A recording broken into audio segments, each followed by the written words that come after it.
कार्यक्रम में था और 10 बजे तक मेरा कार्यक्रम चला। उस कार्यक्रम में मैंने ये कहा था कि बीजेपी और आरएसएस ये ऑर्गेनाइज्ड क्राइम करने वाले लोग। मुझे नहीं मालूम था कि वो 10 बजे के और 10:30 बजे के बीच में एक बहुत बड़ा ऑर्गेनाइज्ड क्राइम करने का जघन्य अपराध करेगी। मगर ऐसा हुआ। दूसरी महत्वपूर्ण बात मैं ये कहना चाहता हूं कि अतीक अहमद ये कन्विक्टेड व्यक्ति थे, यानी न्यायालय ने उनको अपराधी घोषित किया। न्यायालय ने उसको अपराधी घोषित किया था। निश्चित रूप से वो अपराधी था, उसका समर्थन नहीं किया जा सकता और किसी को भी अपराधी का समर्थन नहीं करना चाहिए। मगर इसमें जो बहुत महत्वपूर्ण और मौलिक सवाल खड़े होते हैं कि जो व्यक्ति जुडिशियल कस्टडी में था उसकी हत्या टाइट सिक्योरिटी में हुई।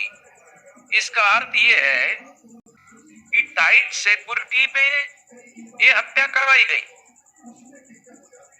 जो परिस्थिति जन्य साक्ष्य है उसके आधार पर यही कहा जा सकता। इसलिए इस सारे एपिसोड में केवल अतीक अहमद की हत्या नहीं हुई। अतीक अहमद की हत्या उतना महत्वपूर्ण मुद्दा नहीं है जितना महत्वपूर्ण मुद्दा संविधान की हत्या करना। देश भी कानून का राज है और कानून और संविधान की शपथ लेकर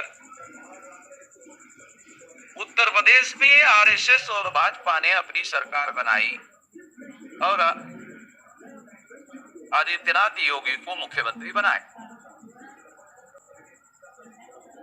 जिस संविधान की शपथ लेकर ये सरकार बनाई या आदित्यनाथ मुख्यमंत्री बने, क्या आदित्यनाथ ने उस संविधान की शपथ का उल्लंघन नहीं किया?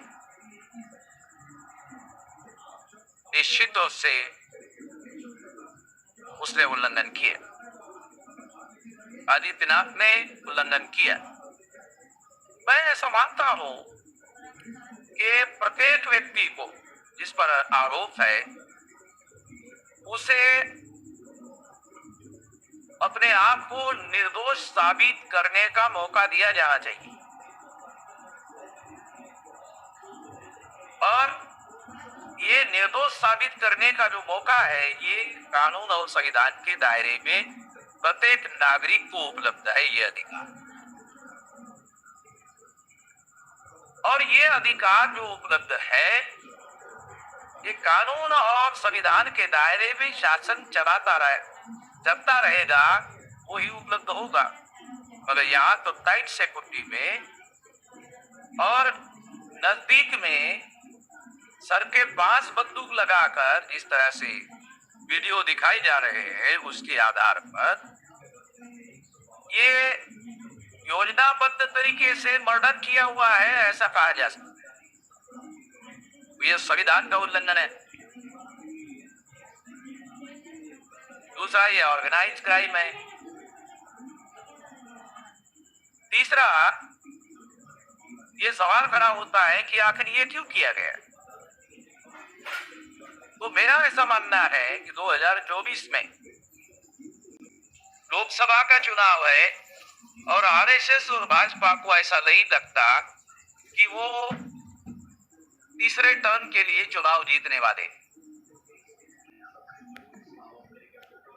इस अनिश्चितता की वजह से उन्होंने इस घटना को अंजाम दिया। और जिस तरीके से अंजाम दिया और जिस तरह से सारे देश के चैनल वाले उस लाइव टेलीकास्ट दिखा रहे हैं, सारे देश के लोग उसको देख रहे हैं, रिपीटेडली सारे देश भर में देख रहे हैं। इससे सिद्ध होता है कि ये सारा एपिसोड हिंदू मुसलमान का ध्रुवीकरण करके 2024 के चुनाव में चुनाव जीतने के लिए ये सारा षड्यंत्र किया। इसके पीछे और एक बड़ा षड्यंत्र ये है, SC ST OBC के लोग जब उस सामाजिक रूप से ज्यादा जागृत होते हैं तो वो RSS BJP के विरोध में होते हैं, और जब वो RSS BJP के विरोध में होते हैं तब वो उनको वोट नहीं दे सकते। तो स्वाभाविक रूप से है SC ST OBC को प्रतिक्रिया में हेतु बनाकर वोट लिया जा सकता है, उसके लिए मुस्लिम के विरोध में कोई बड़ी प्रतिक्रिया निर्माण करना जरूरी होता है।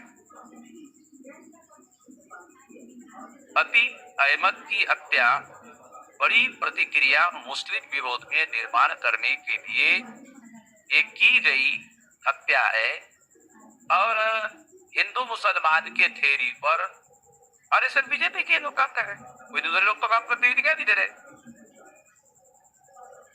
जब दूसरे लोग काम करते हुए दिखाई नहीं दे रहे तो इसका मतलब ये है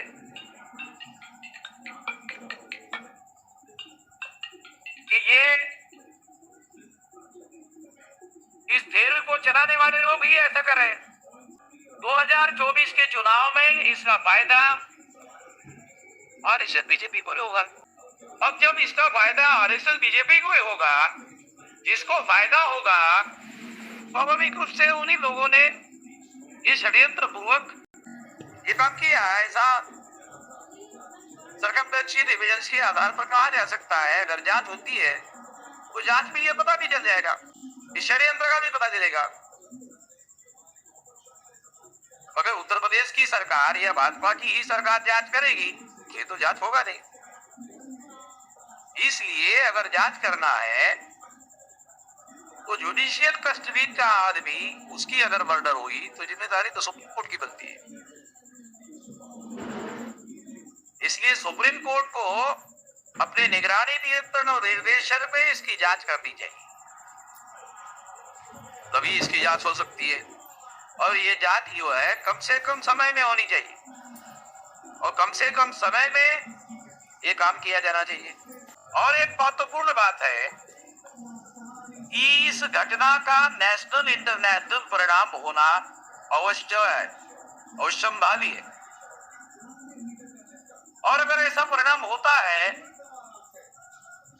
हिंदू मुसलमान की थ्योरी से 14 अगस्त 47 को पाकिस्तान बना, तो RSS BJP के लोग हिंदू मुसलमान के थ्योरी को जिस लेवल तक लेकर जाने की योजना पर काम कर रहे हैं, उससे वो लोग देश विभाजन की षड्यंत्र पर काम कर रहे हैं, ऐसा कहा जा सकता है।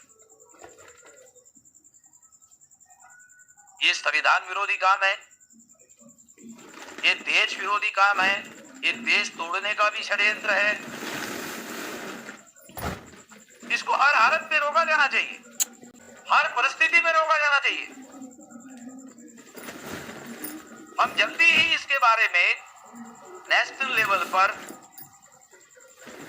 बड़ी कोई कार्रवाई, ऑर्गेनाइजेशनल कार्रवाई करने की दिशा में आगे बढ़ेंगे। क्योंकि आगे ऑर्गेनाइज कार्रवाई हम क्यों करेंगे? क्योंकि इसके पीछे SC ST OBC को हिंदू बनाकर 2024 में वोट लेने की साजिश का हिस्सा है।